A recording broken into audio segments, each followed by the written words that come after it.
আমি আজকে বানাচ্ছি পনির। আর পনিরের সাথে এখানে কেটে নিয়েছি বিনস, গাজর, আলু।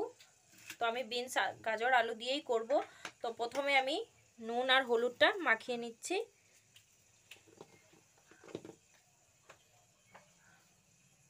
তো এখানে কড়াইতে তেলটা দিয়ে দিয়েছি, তেলটাও গরম হয়ে গেছে। তো পনিরগুলো আমি হালকা ভেজে নেব, বেশি ভাজবো না।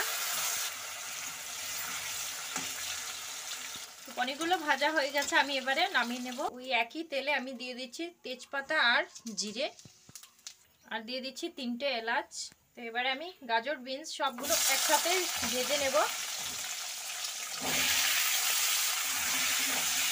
দিয়ে দিচ্ছি নুন, দিচ্ছি হলুদ গুঁড়ো 1 চামচ। তো মশলার জন্য এখানে নিয়েছি টমেটো, কাঁচা লঙ্কা, আদা, আর এর মধ্যে আমি দিয়ে দেবো আবার কিছুটা টক দই। তো বেশি দিলাম না, 2 চামচ মতো। তো এখানে আমার গাজর আলু ভাজা কিন্তু হয়ে গেছে। তো আমি এর মধ্যে দিয়ে দেবো মশলাগুলো। দিচ্ছি একটা টমেটো। এবারে পেস্ট যেটা করে রেখেছিলাম, তো পেস্টটা আমি দিয়ে দিচ্ছি।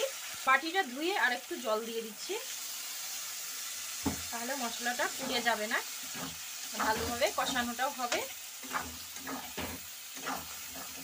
এর মধ্যে কিন্তু আমি আবারও একটু সামান্য হলুদ গুঁড়ো দিয়ে দিচ্ছি।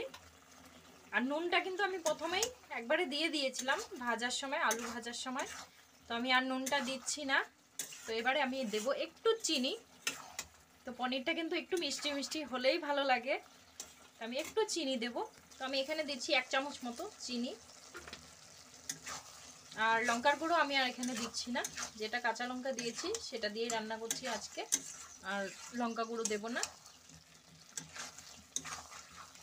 তো এবারে আমি এটা একটু ঢাকা দেব। তো ঢাকা দিয়েছিলাম, তো ঢাকা সরিয়ে আবারও একবার নাড়াচাড়া করে নিচ্ছে। প্রায় কষানো হয়ে গেছে,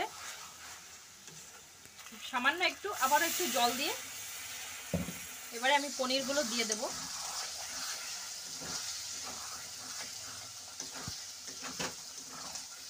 তেলও কিন্তু আমি খুব একটা বেশি দেইনি, খুবই সামান্য। এবারে আমি পনিরগুলো দিয়ে দেব।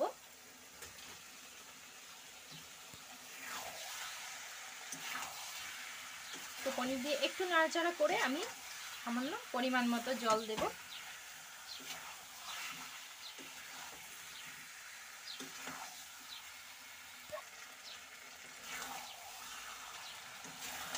এবারে আমি জল দিয়ে দেব।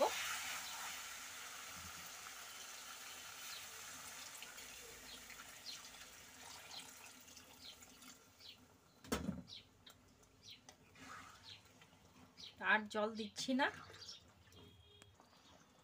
তো এখানে কিন্তু পনিরটা আমার হয়ে গেছে। তো আমি আর বেশি ঝোলটা শুকাবো না, কারণ নামালে পরে কিন্তু ঝোলটা শুকিয়ে যাবে। তো আমি একটু মশলা, গরম মশলা দিয়ে নামিয়ে নেব। তো দিয়ে দিচ্ছি একটু গরম মশলা, মানে শাহি গরম মশলা। তো এখানে কিন্তু আমার রান্নাটা হয়ে গেছে, দেখতেই পাচ্ছ। তো চলো, তোমাদের কেমন লাগলো? ভালো লাগলে অবশ্যই লাইক, কমেন্ট, শেয়ার করো। আর চ্যানেলে যারা নতুন আছো চ্যানেলটিকে সাবস্ক্রাইব করে দিও। তো চলো, পরবর্তী ভিডিওতে আবারও দেখা হচ্ছে। ততক্ষণের জন্য ভালো থাকো, সুস্থ থাকো, টাটা।